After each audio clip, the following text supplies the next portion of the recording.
Okay, for today's podcast, our topic is going to be the United Nations. Now, this one's going to go a little bit wide because the United Nations has a large scope that a lot of people don't realize. Most people think of it as just a diplomatic body. Now, if it were just a diplomatic body that only negotiated nations out of war situations, this would actually be ideal, but this is frankly not anywhere close to the case. They're actually quite a very, very interventionist body because we have the Security Council, which can essentially vote in for intervention. We have different groups such as NATO, which are tied into pro interventionist situations, such as essentially antagonizing Russia. And we see that basically we are well past the Cold War, as the Soviet Union has well fallen, and this is only basically to take down be past the point of taking down the Soviet Union, as they were a major threat to the North Atlantic countries at that point, and we're basically more than 30 years past that point. And if we look at some of their other things, they've even adopted agendas throughout their history that have actually usurped the actual legislative processes of countries. Some of the early ones started with the war on drugs, and we've seen the actual impact just within the United States. Number one, from an industrial standpoint, is initially marijuana was essentially supposed to be used for rope within the country, as it was used that way through history in countries like Mexico for basically thousands of years, and it was very, very productive and actually a much better quality product.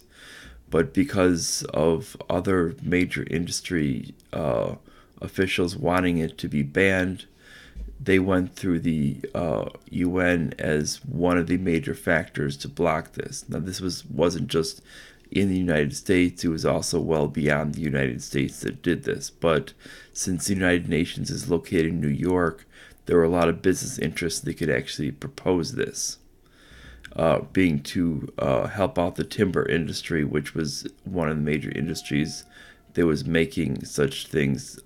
They were competing directly with the industrial hemp industry. And being the industrial hemp was crossing over with the actual free use of these drugs as well, because they were also used both recreationally and medicinally, and even in everyday products to this point. It was basically going to be that it was going to have to be turned over. Most people don't originally know that before the use of caffeine in Coca-Cola, they were actually using cocaine, which is essentially where Coca-Cola got its name from.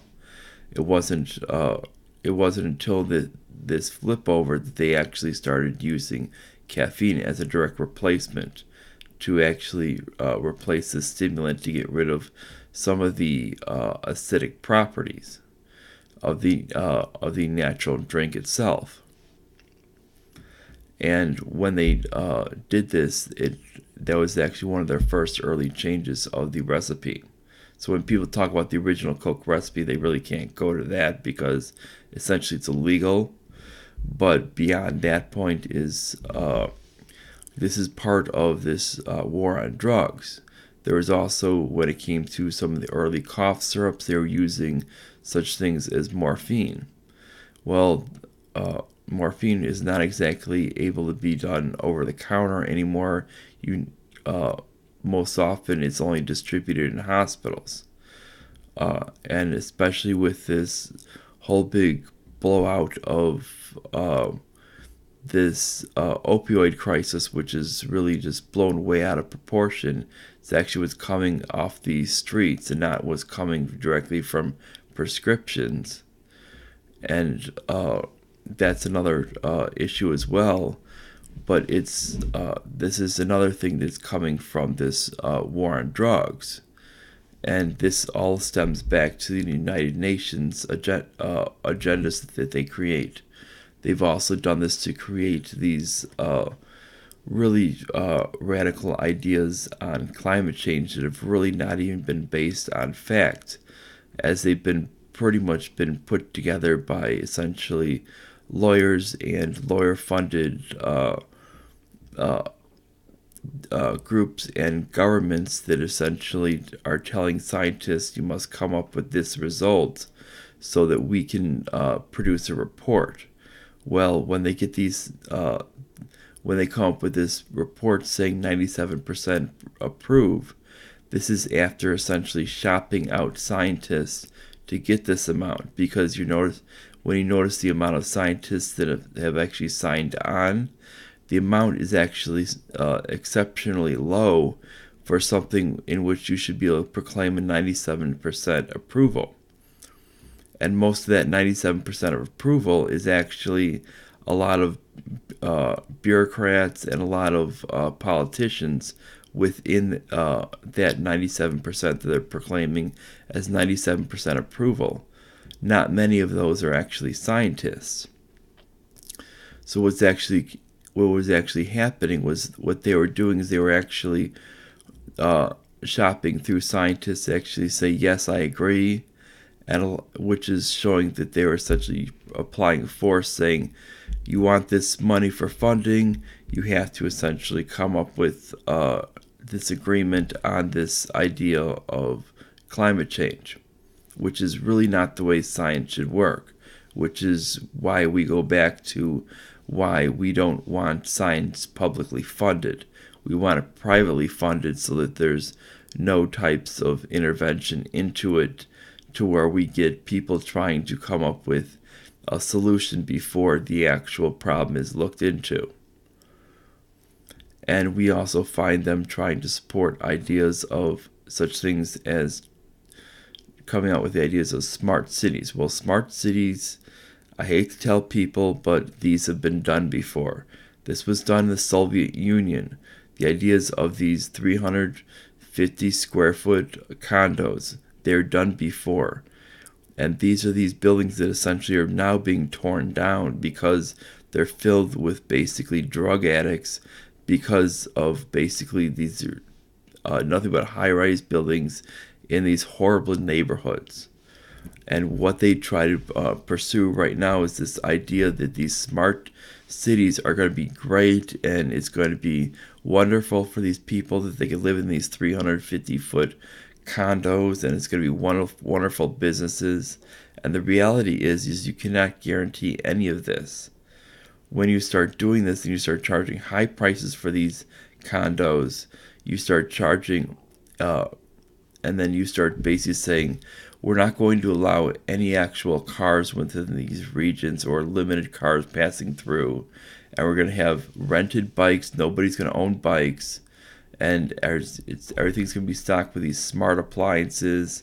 Eventually, it's going to get to the point to where you're not going to have any place to work, because it's going to be nothing but factory work to support nothing but the state. And that's really what this is about. It's really about a trampling of the sovereignty, and that's what they're trying to push. Because this is why we have them going after the idea of them legislating from these bodies, instead of letting the actual countries legislate for themselves. Because if we let the countries legislate for themselves, as they should be able to, they're going to come up with their own laws that are best for their own countries. And instead of intervening from this whole big body that really should have really no power itself, beyond basically being a last-ditch effort to use diplomacy to get out of situations of war. And if it were so with it, it wouldn't be like that. There's also the situation that if you look at historically, there were a lot of people involved in World War II from the Nazi Party that were involved in a lot of its creation. Now, this is another major problem, and it shows with it that it would have had implications in a lot of domination and trying to restructure itself from using this global body as its actual initial form, which would explain why it's creating the Security Council, why it created NATO, and why it created other types of multinational security forces, and why it's creating all of these other agendas that are really trying to bypass actual state legislation. This is because the easiest way to go around taking over countries is not do it militarily directly, is actually basically usurping the law itself, and all you have to do is say, hey, don't you want to be part of this group? Just pass this agenda. Well, essentially what you're doing is you're basically trying to bully these countries into it. And this is where you're saying, we're basically saying you're being part of the problem if you're not joining in, and this is really all it is it's become nothing more than a bullying group. And that's where we're sitting at now. So anytime a country says, I'm not going to be part of it, they basically, you have all of the media, all of the legacy media will jump on board, bullying them about leaving. You'll have people in the establishment parties try to basically bully them of saying, oh, we need to keep funding the UN, we need to keep funding NATO, we need to keep funding all of these things. And you'll keep seeing all of these groups with this tend to back the ideas of it, even though they might not back 100% of all of it, of all these areas with it. They will eventually back the majority of these ideas of the UN, just to basically keep the idea of this whole, what they would deem as the national order, in power. And it really goes down to the whole thing that might sound like a conspiracy theory, but when they're using they've used the terms New World Order, they've used the terms national order. They keep changing every few years. Currently, they're using the term national order. That's their term du jour of that seems lately what they seem to love to use, because they've deemed New World Order as kind of like the old term that was used during the 1990s. That was kind of coined by George Herbert Walker Bush and some of his other advisors and such. And so they're now going into world order now. And anybody who opposes this is considered to be problematic. Anybody who actually believes in the idea of sovereignty and creating your own government that's in your own best interest. This is why they try to badmouth people like Putin. They say, "Oh, Putin's a bully," or like let's say if with the idea of Putin and with Russia and China dealing with Venezuela for the debt. You look at the news is trying to state that they're just basically trying to rob the people of Venezuela. Well, the fact is they're trying to buy, Venezuela's looking to buy out their own debt. This would actually help out their actual value of currency, instead of actually hurting it by letting that debt sit. This would actually be financially responsible, as opposed to letting the debt sit and be financially irresponsible. And they're doing this through exchange of both gold and oil. Now people have come up with the most wacky ideas from this. They're stating that Putin himself is pocketing it, which is the most absurd idea for the stuff that's going to Russia. And this is the most insane idea, because the fact is they do have an actual constitutional republic. This is not the Soviet Union anymore. I hate to tell people. So so this money is actually going to repay back the debt bonds that the people of Moscow had. And it's actually, as gold goes up with it, it's going to aid the people of Moscow and the rest of Russia. And it's not actually going into the pocket of Putin.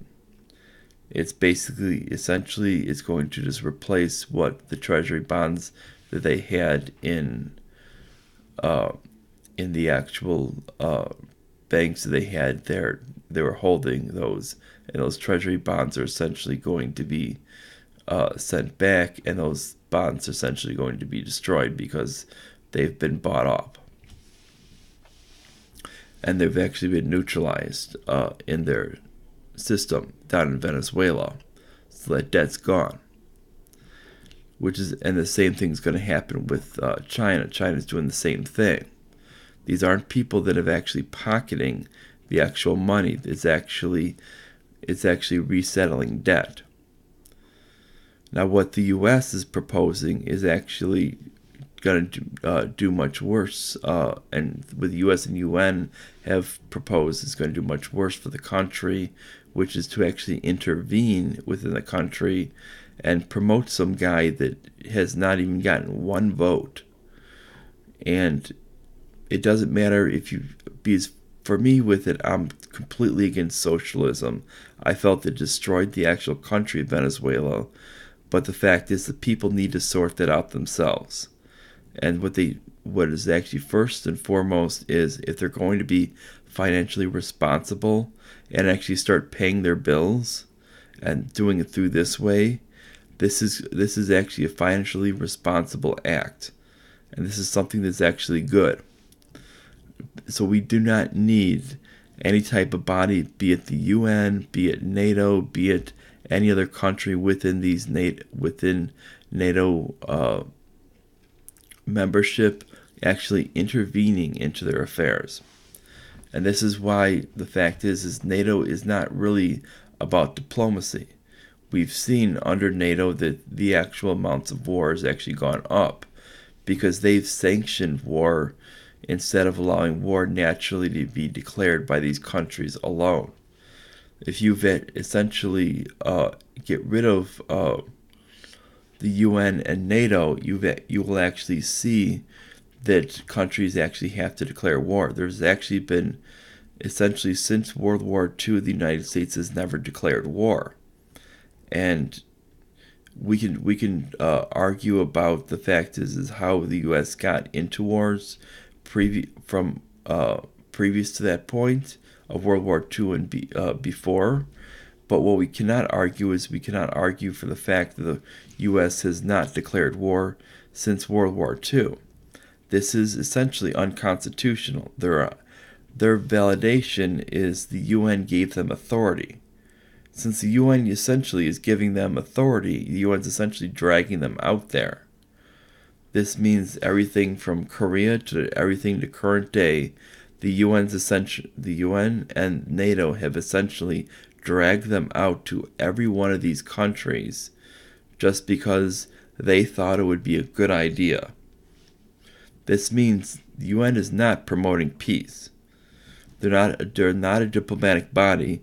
They're essentially a pro-war body. And if they're doing pro-war, they have no business existing. That's number one. Number two is they should not be usurping the idea of how a nation decides how they're going to go to war. They should have no authority over that. There should be zero legal authority, and they should not be empowering executives to basically go to war just because somebody at NATO or somebody at the UN tells them it's a good idea. This is zero. They have zero authority to do so in the United States, and really, the same should follow with every other country. NATO should have no existence to basically drag any other country at war. If you got yourself into war, you need to get yourself out. You should be on your own. This is the way sovereignty works. You're not responsible for anybody else but your own actions. It's all about personal responsibility, and this is what NATO and the UN is really teaching against. And we need to essentially get rid of them. This is why people have called for getting rid of NATO, the UN, and getting the UN out of the United States, because we really don't want this idea of keeping them there if they're going to essentially teach the idea that we don't need personal responsibility out there. We're just going to essentially keep pushing it up, and it's basically a giant bureaucratic body that essentially is usurping power of every other body out there. You want the most the other decisions you see out there to be at the closest body you see out to you. This means the most important decisions need to be made locally, as close to you. That means your city council should be making the most important decisions, and your president itself or your federal level should be making the least important decisions in your life. Beyond that, nobody larger than that should be making any decisions other than basically trying to calm down any tensions out there through diplomacy. The UN itself should not have any other arms. There should be no Human Rights Council. There should be no Security Council. There should be none of these environmental councils, none of this other garbage. All that garbage should be thrown away. Anything like NATO should be ended immediately. And you should only have this general body that's meant solely to basically discuss ways to eliminate war totally. And it should not be basically meant to pick on any certain nations. It should be basically what can we, as tensions rise from a certain country, it should be having the countries that are high in tension basically talk the event out and to basically eliminate any possibility of war. And it should be basically making sure that nations that do not need to be involved get removed as soon as possible, because we don't need intervention. Intervention, as I've discussed before, is bad. And this is why we need to go toward the idea of sovereignty. Sovereignty is not a bad thing. This is not like, we're not talking no trade like some of the ideas of these extremists of the alt-right, which are really just kicked out people from the left, or even some of the ideas of these national socialists who call themselves democratic socialists, or even these communists who call themselves Antifa. These basically, we don't need to go with those ideas of this protectionism. We can go with the ideas of free trade, but we can actually still have the idea of sovereignty. We can protect we can actually have everybody responsible for their own land and still have free trade. It's not being isolationist.